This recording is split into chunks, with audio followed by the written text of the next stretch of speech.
Welcome to Midnight Whispers, where the night doesn't whisper, it warns. As you lie in the safety of your bed, imagine footsteps in the forest, eyes watching from behind the trees, and truths too terrifying to ignore. These aren't just stories, they're echoes from the shadows, real accounts whispered under breath by those who survived. So close your eyes, but don't fall asleep too fast. The darkness remembers.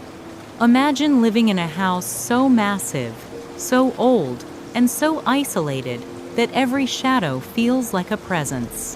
What if, one night, you realized you weren't truly alone? A few years back, just before college, my parents made a decision that would transform my understanding of home. We moved, not just to a new neighborhood, but to a sprawling, century-old mansion nestled deep in the woods, far from the city's hum, even further from the quiet suburbs. It felt less like a house and more like a fortress, an isolated sentinel among ancient trees, its history thick in the air. Even though it was just the three of us, my parents reasoned its sheer size by the frequent visits from extended family. But those visits were always fleeting, brief bursts of life that quickly faded, leaving me, more often than not, utterly alone in its cavernous embrace. A single, small figure lost in an echoing expanse. From the moment we settled in, I felt it. An undeniable, gnawing discomfort whenever I was by myself within those walls. This place was immense, a labyrinth of long, often dimly lit hallways, punctuated by dozens of empty, silent spare rooms. Every creak of the ancient foundations, every soft groan of the aged timbers settling, every whisper of the wind through its countless windows, seemed magnified by the profound quiet. The house felt like it breathed, a colossal organism with its own rhythm, and the fact that it was built over a century ago, with who knows what stories etched into its very bones, only compounded the eeriness. I was old enough to rationalize my unease, to tell myself it was just a big, old house, that my imagination was simply playing tricks. But that unsettling feeling never truly dissipated. It clung to the air like the scent of dust and aged wood, a constant, low thrum beneath the surface of my consciousness. Then came the rare week my parents flew out to visit family, leaving me to house sit. They offered for me to come along, but I opted out, genuinely not wanting to miss school. In hindsight, maybe a week of catch-up work would have been preferable to the quiet terrors that awaited me within those walls. The first 2 days were blissfully unremarkable, a mundane rhythm of school, unwinding with friends, and returning to a house that, for those brief hours, felt simply like a house, not a looming presence. Everything felt normal. But normalcy, as I was about to discover, can be a terribly fragile thing, easily shattered by the inexplicable. On the third day, my routine was precisely the same. School, then grabbing a bite with friends, stretching the evening out until dusk had fully swallowed the light, somewhere between 6 and 7 o'clock teen sev. The house was already plunged into deep shadows by the time I pulled into the long gravel driveway, and exhaustion weighed heavy on me. All I wanted was to kick off my shoes, collapse into bed, and stay there for the rest of the night. I fumbled with my keys, let myself in, dropped my school bag by the door, and trudged up the grand, sweeping staircase, each step a dull echo in the quiet. As I reached the second-floor landing and glanced down the long main hallway, a seemingly endless corridor lined with identical closed doors, something immediately snagged my attention. One of the spare bedroom doors stood ajar, not wide open, but undeniably, subtly open, a dark sliver interrupting the uniform line of wood. My stomach tightened.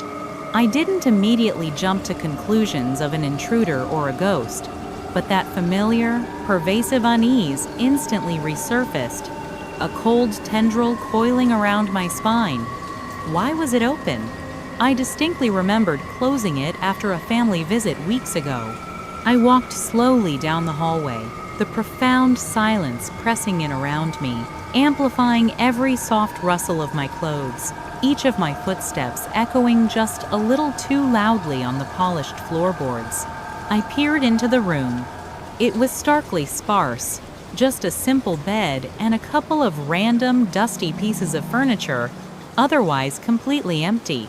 Nothing seemed out of place, nothing disturbed. I pulled the door shut, ensuring it latched with a soft, definitive click. But the feeling of offness lingered, a persistent prickle at the back of my neck. The thing is, my own room was situated right at the very end of this hallway. I walked past these doors literally dozens of times a day. How could I possibly not have noticed this door being open until now? It just didn't make sense. And I always hated it when doors were left open in this massive house anyway. It just made it feel even more sprawling, more vast, more exposed to the unknown. Before truly settling in for the night, a restless anxiety prompted me to do a quick, cursory walkthrough of the immediate vicinity. Not a meticulous search, certainly not of every single room, but just a general scan of the upstairs, for anything else obviously amiss. Nothing. I saw nothing. I tried to reason with myself to quell the rising tide of irrational fear. Maybe I had just missed it, my exhaustion blurring my perception. Or perhaps it had slowly drifted open while I was out, if the latch hadn't been fully secured in the first place. I went to my room, switched on the television, desperately trying to drown out the silence and distract my mind with the comforting hum of background noise. But it didn't help. Not really. My thoughts kept circling back to the sheer scale of the mansion. The fact that I was completely, utterly alone within its ancient walls, with no real way of knowing what might be happening in any of its countless other rooms. It wasn't that I truly believed something was happening. Not yet, anyway.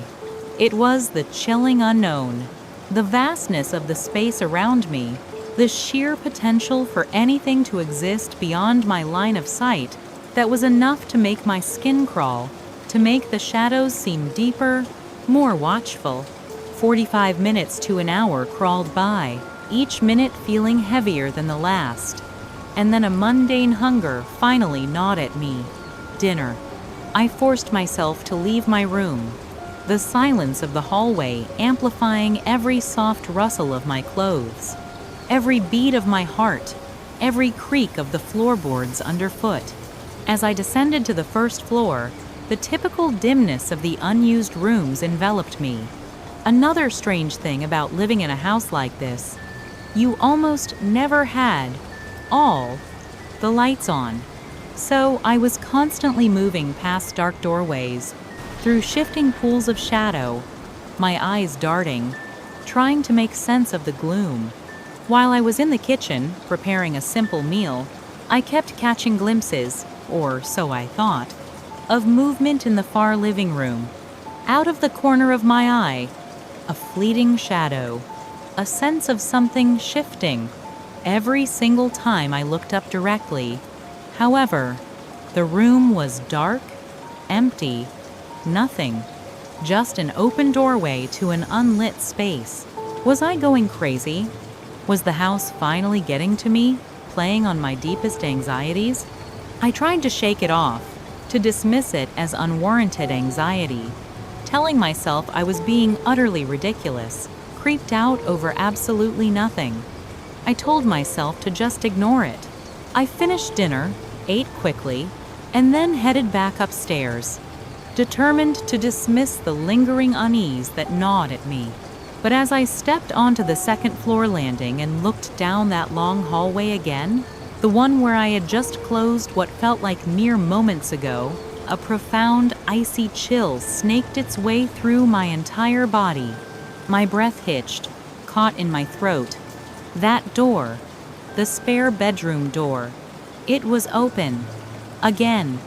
I froze, staring down the dark expanse of the hallway for what felt like an eternity, maybe a full minute, my mind reeling. My entire being grappled for an explanation, any explanation, for how this could possibly be happening. I had closed it, firmly. I had heard the latch. In that suspended moment, for the very first time, I genuinely considered, was this place haunted? I had never believed in ghosts or the supernatural. Not really. But that was before I was left alone in a creepy, 100-year-old mansion, miles from anywhere, surrounded by nothing but deep woods, a house that seemed to have a will of its own. Quietly, almost on tiptoe, each soft step magnified by the oppressive silence, I walked back to the spare room, pushing the door more open, peering inside. It looked exactly the same as before, empty, featureless. I stepped in, my eyes scanning every surface, every dusty corner, searching for any subtle sign, a dirty shoe print, a displaced item, anything to explain this impossible occurrence. I found nothing, only the unsettling quiet, deepening my unease, tightening the knot of fear in my stomach. With my heart pounding, a frantic drum against my ribs, I backed out, retreated to my own room, closed the door, and locked it with a definitive, desperate click.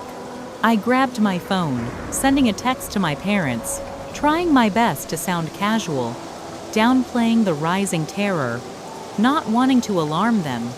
Hey, just wondering, have you ever noticed that spare room door opening on its own? Or is there a problem with the latch or something? Their response came quickly, a familiar ding from my phone. No, they hadn't noticed anything like that, and were genuinely confused, not sure what I was talking about. I quickly replied, "Don't worry about it, probably nothing," forcing a casualness I didn't feel. But honestly, I was becoming more unsettled with every passing second. It was like my gut knew something was terribly wrong, even if my rational mind struggled to accept it. The logical explanations were crumbling, leaving only an unsettling void.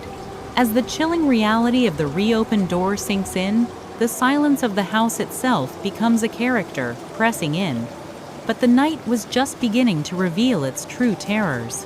What would you do if you heard footsteps outside your locked bedroom door, knowing you were supposed to be completely alone in a massive, ancient house? I was locked in my room, the desperate click of the bolt still echoing in the terrifying silence, my mind racing.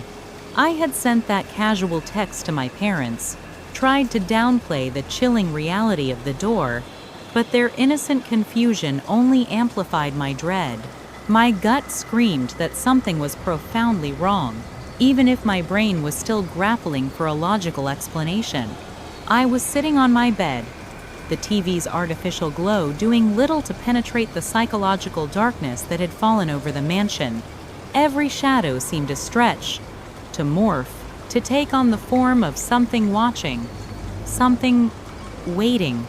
I tried to focus on the show, to lose myself in its familiar narrative, but my eyes kept darting to the door, to the dark corners of my room, to the window that looked out onto the impenetrable woods.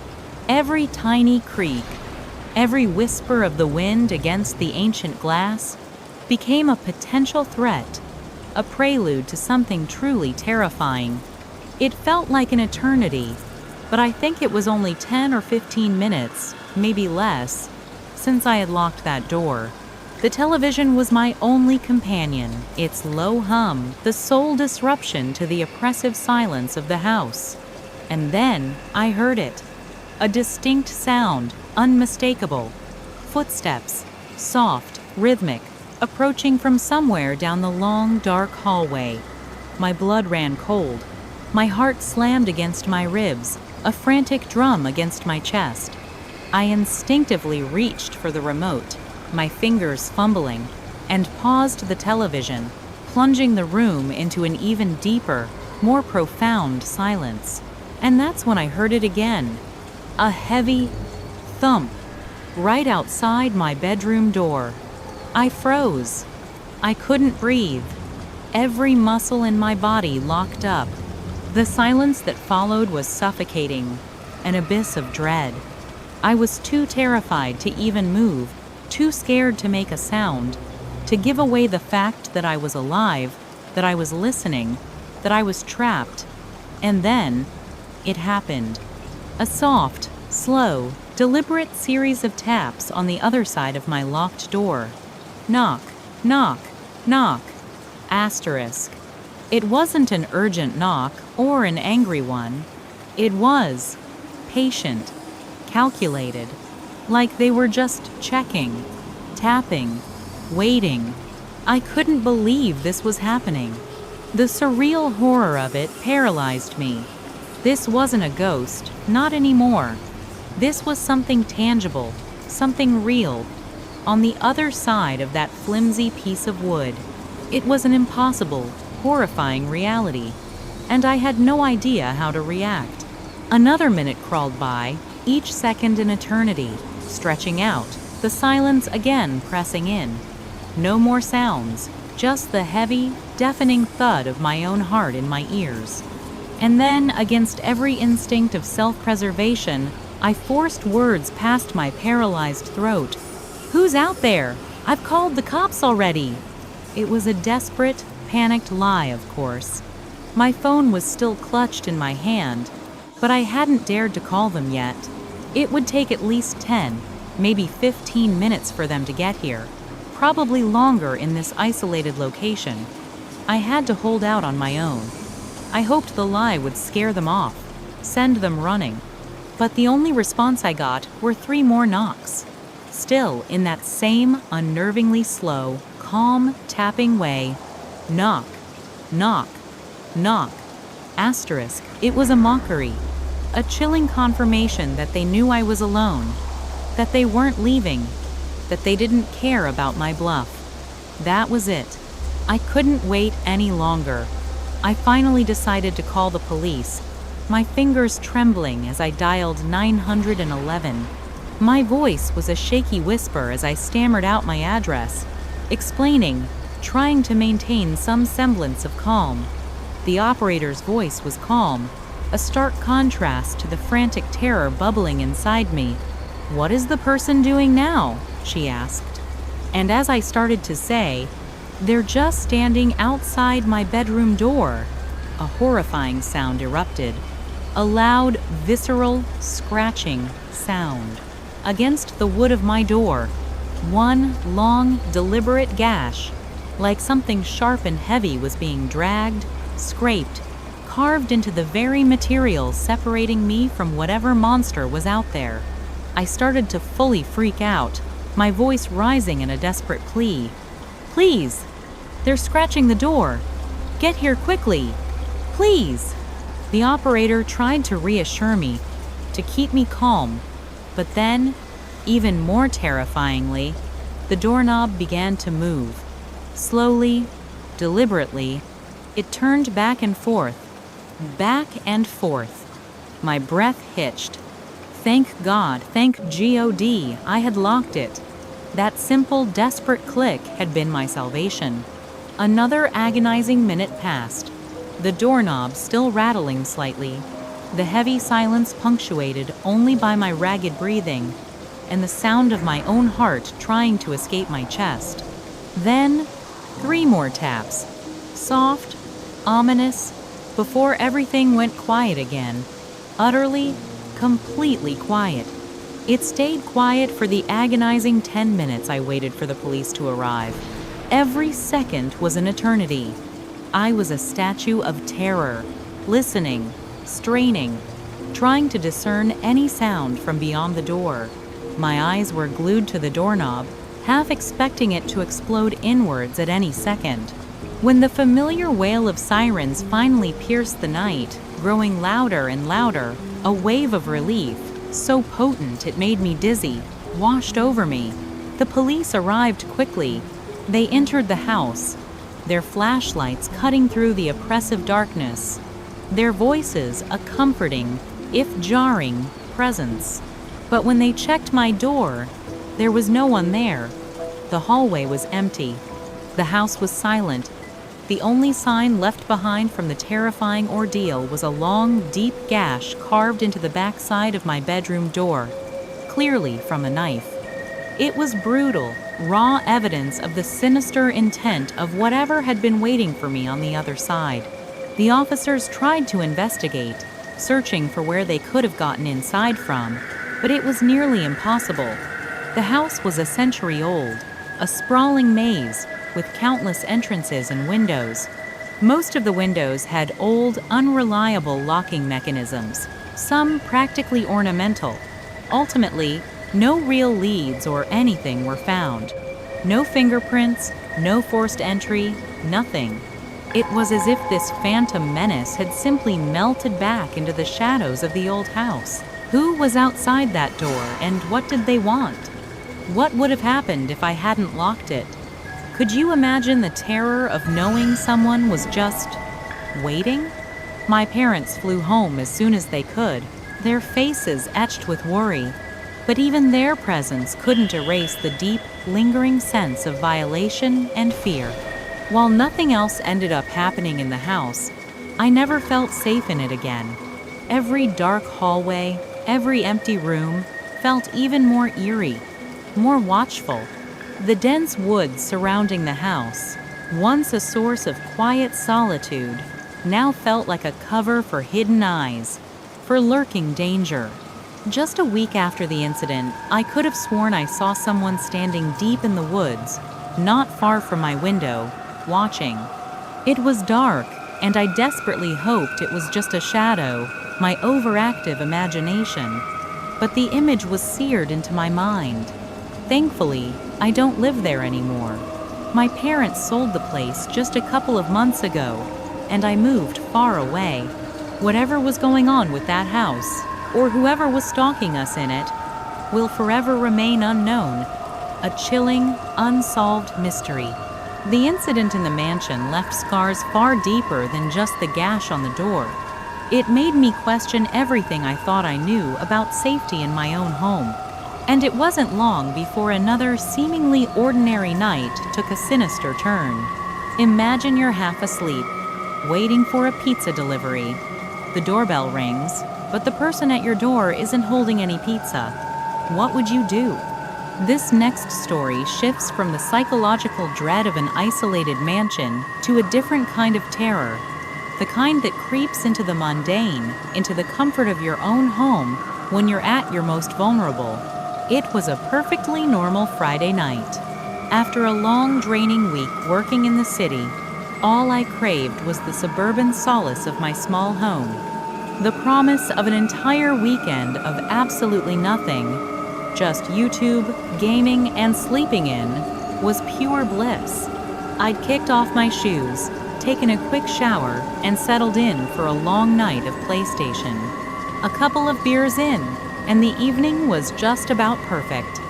The only thing missing? A fresh, hot pizza. I pulled up the local shop's app, placed my order, and then just melted back into the couch, letting YouTube videos lull me into a state of relaxed contentment. 45 minutes passed, then an hour. I checked my phone, thinking it was odd I hadn't received a delivery update. The app simply showed a generic, "Sorry for the delay. Your order will be on the way soon." No big deal, I thought. I was planning to stay up late anyway. But as the minutes ticked by, my eyelids grew heavy. Maybe I was more tired than I'd realized. Without warning, sometime over the next 15 minutes, with the soft glow of YouTube on the television, I drifted off. Suddenly, the insistent, repetitive rings of my doorbell jolted me awake. "Pizza!" Asterisk. My mind instantly screamed. I shot up from the couch, heart hammering, a mix of excitement and groggy embarrassment washing over me. How long had I been out? How long had the poor delivery driver been waiting? I scrambled to the front door, still half asleep and definitely feeling the lingering haze of those beers. I flung the door open. Standing on my porch was a man. "Sorry," I hope you weren't waiting long, I mumbled, still trying to clear the cobwebs from my brain. How much do I owe you? The man just stared blankly, a flicker of confusion on his face. I, in my compromised state, just thought he hadn't heard me. For the pizzas, I clarified, my voice thick with sleep. How much do I owe you? It was as the words left my lips that something clicked, even through the fog of my tired mind. The man wasn't holding a single pizza box, not one. He wasn't even wearing a uniform. He was dressed in dark jeans, a gray hoodie pulled up over his head, his hands shoved deep into his pockets. My internal alarm bells, dulled by exhaustion and alcohol, started to faintly chime. This is weird. Asterisk. An awkward silence stretched between us, the man still seemingly processing my question. Then, a slow, unnerving smile spread across his face. Oh, don't worry, he said, his voice oddly calm. The pizzas are still on the way. And then, he just stopped talking. He just stood there, looking at me, as if that was a perfectly normal thing to say. Even in my half-drunk, severely fatigued state, I knew that response was bizarre. Why would he be here if the pizzas were still on the way? Who was he? But my brain, stubbornly resisting the effort of deep thought, just offered a tired, okay. Another agonizing few seconds of silence. Then I slowly, almost automatically, closed the door. I rubbed my face, trying to shake off the persistent grogginess and make sense of the interaction. Why did that feel so strange? Was I just making a big deal out of nothing because I was so out of it? Unfortunately, my compromised mental state made it easy to dismiss the growing unease. I actually convinced myself it probably wasn't as weird as I was making it out to be. Just a tired, tipsy brain overthinking things. Asterisk. But for you, watching this right now, I bet you're already screaming at your screen, right? You probably picked up on the red flags immediately. No pizza, no uniform, the bizarre answer, the odd smile. Asterisk. Your brain is already connecting the dots my brain, dulled by a few beers and lack of sleep, completely missed. What would you have done in that situation? Would your exhausted mind have instantly recognized the danger? Or would you have, like me, tried to rationalize away the unsettling strangeness? I tried to put the encounter out of my mind, shrugged it off as a weird one-off, and put on a new YouTube video, hoping to finally fall into a deep, uninterrupted sleep. And within minutes, I did. I closed my eyes, oblivious to the fact that the true horror of the night was just beginning to unfold. That click woke me up, but it wasn't the sound of a delivery, it was the sound of my life changing. What if the person you just let into your home wasn't who they seemed? I'd only drifted off for a few minutes this time, the YouTube video still playing quietly in the background, its familiar sounds a thin comfort. My mind was still shrouded in a thick haze of exhaustion and the lingering warmth of those beers. I lay there, disoriented, waiting for another sound. A doorbell, a knock, anything. But there was nothing.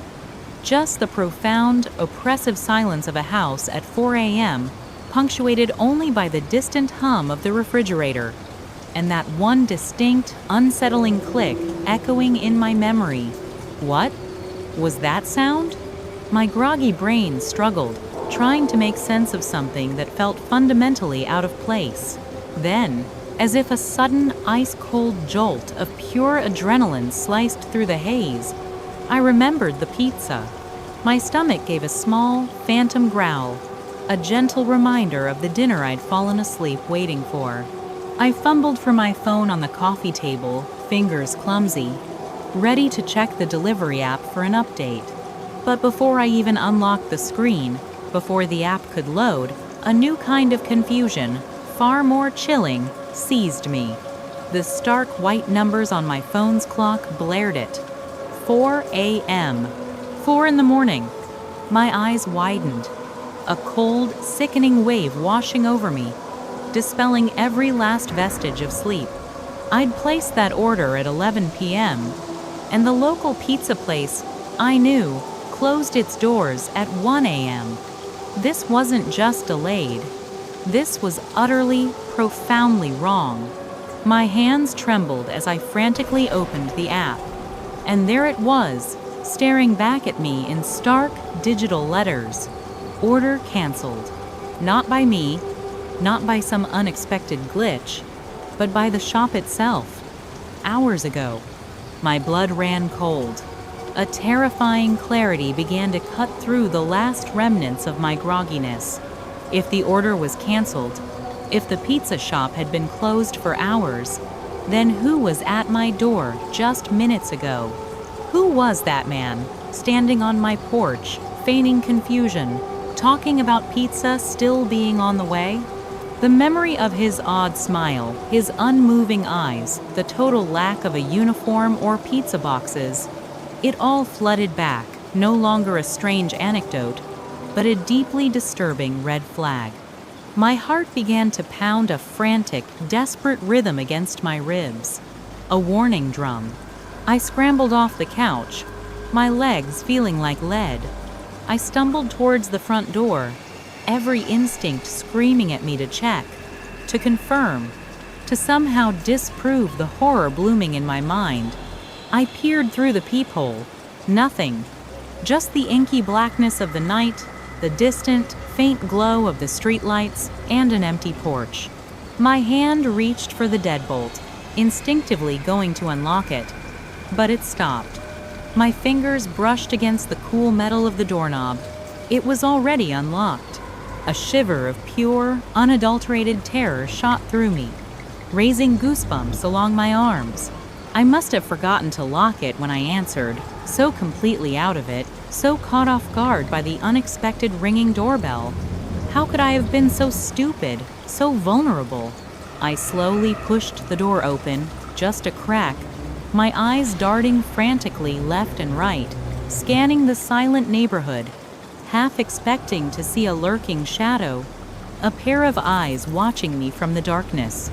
Still nothing, just the quiet hum of distant streetlights and the oppressive silence of the night. I pulled the door shut, the soft thud echoing in the stillness.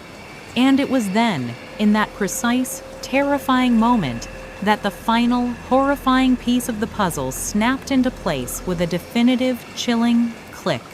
The sound I'd woken up to, it wasn't the doorbell, not the television, not even the house settling. It wasn't someone trying to get in. It was the sound of my own front door, gently, deliberately clicking shut. Someone had been inside. That man. He hadn't just been outside. He had been in my home. He walked in when I opened the door, seamlessly played along with my drunken, sleepy assumption about the pizza. And then, after I closed the door, he didn't leave. He waited. He waited for me to fall back asleep. And that click, that was him making sure the door was securely shut, perhaps even locking it from the inside, before he made his next terrifying move. What was he planning? What was he doing in my house while I lay asleep, totally unaware? My entire body went rigid, a statue of pure panic. The quiet house, which moments ago felt like my sanctuary, suddenly transformed into a death trap, every familiar corner now a potential hiding place for an unseen threat. Every shadow seemed to writhe, every subtle creak of the floorboards a phantom footstep, a breath held too long. Panic seized me, cold and absolute, squeezing the air from my lungs. I had to get out. Now. My mind raced, frantically trying to formulate a plan. I needed my phone. It was still on the couch, just a few feet away, yet it felt miles. I had to be silent. I tiptoed back down the short hallway, each step an excruciating effort, my ears straining for any sound, any sign that he was still there, lurking in the darkness of my living room. Just as my trembling fingers brushed against the cool plastic of my phone, a subtle, unmistakable shift in weight, a soft thump echoed from the kitchen. He was still here. He was still in my house. Terror, raw and primal, propelled me forward. I snatched the phone, my breath catching in my throat, and sprinted for the front door, my bare feet pounding against the wooden floorboards. I burst out into the cold night air, not looking back, not daring to. I ran blindly, propelled by sheer terror down the street, my bare feet slapping against the pavement, adrenaline surging through every fiber of my being until my lungs burned and my legs screamed in protest.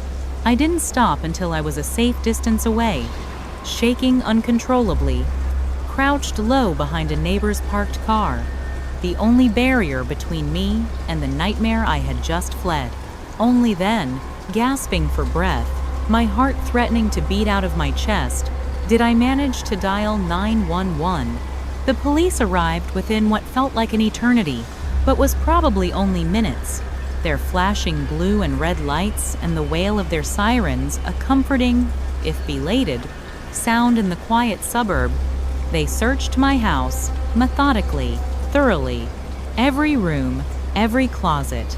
But he was gone, long gone.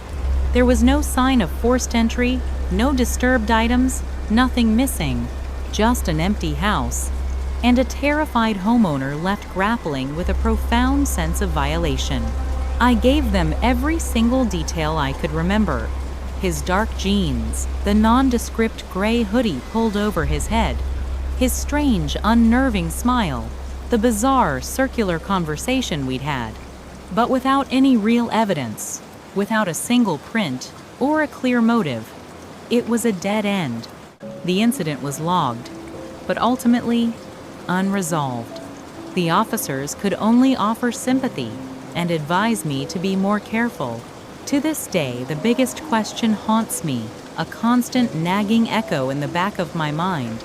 Why was he there to begin with? What was his initial intention, knocking on my door at 4 a.m.? Was he simply scouting for empty houses, looking for an easy target to rob? Or was it something far, far more sinister, something I don't even want to contemplate? My best guess, the one that chills me to my core, is that he was indeed casing houses, testing the waters. And when I opened the door, half asleep and clearly tipsy, disoriented by the unexpected ring, he saw an undeniable opportunity. He simply played along with my mistaken assumption of the pizza delivery, assessing my vulnerability, my compromised state, and I have no doubt he waited just outside that door, listening, ensuring I fell back asleep before making his move. Think about it. What would you have done in that situation? What if you had been even more groggy or had slept through that subtle click? Had I not woken up to that chilling sound, had I not realized the true, horrifying reality of the situation, that night could have ended very, very differently. It was a close call, an incredibly stark, brutal reminder of how quickly safety can be shattered, how easily our sense of security can be violated in the very place we should feel safest. It made me question everything. This story isn't just about a creepy encounter. It's a testament to the fragile line between everyday life and true horror. It's a chilling reminder that sometimes the greatest dangers aren't the ones that announce themselves with a scream, but the ones that slip in quietly, disguised as something mundane. I'm still processing it, still wondering about the full scope of what could have happened. And I'd love to hear your theories, your own experiences. Have you ever had a moment where a simple, mundane interaction turned into something terrifying? Let me know in the comments below. That night served as a harsh reminder of how quickly safety can be shattered, but as I recovered from one chilling encounter, another, even more insidious threat began to unfold in my new apartment complex. Moving into a new place is exciting, right? It's a fresh start, a blank canvas. But what if your only neighbor isn't just weird, but dangerous? What if their apartment, that they supposedly just moved into, is completely empty? Mid-2019, I landed a new job opportunity and moved to an unfamiliar town. Money was tight, so I found the cheapest apartment I could. A tiny one-bedroom on the second floor of a small complex. Just 4 units in total. The building itself was old, run down, and the area wasn't exactly what you'd call prime real estate. For the first 3 months, I was the sole occupant. All 3 other units were vacant. It was unsettling, to say the least, living in an empty building. But it was temporary, just until I saved up. Work was demanding, too. Long nights, overtime, a less than ideal environment. My apartment was mostly just a place to crash. One evening, around 8 p.m., I stumbled home, utterly exhausted. I took off my shoes, started walking down the short hall to my room, when a sudden, jarring knock echoed through the silence of my unit. I jumped, startled awake. I hadn't seen anyone outside when I came in. I cautiously made my way back to the front door, peering through the peephole. It was either broken or heavily stained. I could barely make out a blurry shape. Unsure, and perhaps a little too trusting, I unlocked and opened the door. Standing incredibly close, almost in my personal space, was an older man, maybe late 42nd, early 52nd. Dark hair, stubble. His eyes were striking, not in a good way. They were unsettlingly wide, almost too intense. "How can I help you?" I asked, my voice still laced with sleepiness. He paused, those eyes wide, before asking, "Do you live here?" A strange question, I thought, but I simply nodded. "Yeah." He then grinned, a little too broadly, and said he was moving into the unit right next to mine and just wanted to introduce himself. He gave an awkward wave, then walked a few steps down the balcony to the unit beside mine and disappeared inside. Oddly, he never actually introduced himself, no name, nothing. I just chalked it up to him being a weird old man. If anything, I felt a flicker of relief. At least I wasn't totally alone in this vacant building anymore. I made dinner, went to bed early, bracing for another long day. The next evening, I got back around the same time. As I walked up the outdoor stairs to my unit, a flicker in my peripheral vision caught my attention. The blinds in the unit next to mine, the new neighbor's apartment, shifted. It looked like someone was peering out, watching me. I quickened my pace, a cold knot forming in my stomach, hurrying into my apartment and locking the door. I told myself it was probably nothing, just an overactive imagination fueled by my exhaustion. But then, barely 30 seconds after I'd closed the door, there was another knock. I sighed, irritation mixing with a lingering unease. I went back to the door, instinctively looking through the peephole again, only to remember it was useless. So, I opened the door, already knowing who it would be. It was the same man, looking exactly as he had the night before. "Is there something you need?" "I'm just in a bit of a rush," I said, trying to be polite but firm. He didn't react to my hint. Instead, he asked, "Would you happen to know how the thermostat works in these units? I must be too old to figure it out." He offered a slight chuckle, but his eyes remained unsettlingly fixed on me. Hoping this was as harmless as it seemed, I explained the very simple mechanism. These old units had just a couple of buttons, practically foolproof. He nodded, still smiling, but then insisted, "Could you just show me?" "I think I already tried that." I reiterated I was in a hurry, but he became subtly passive-aggressive, pushy. "It'll only take 30 seconds. I really need your help." It was the middle of winter, undeniably cold, and a part of me felt bad. If he genuinely couldn't get his heat on. After a moment, I caved. "Okay," I said, figuring it was the quickest way to get him to leave me alone. He led me down the balcony to his unit. The door was already ajar. He walked in, but as soon as I saw the inside, I froze in the doorway.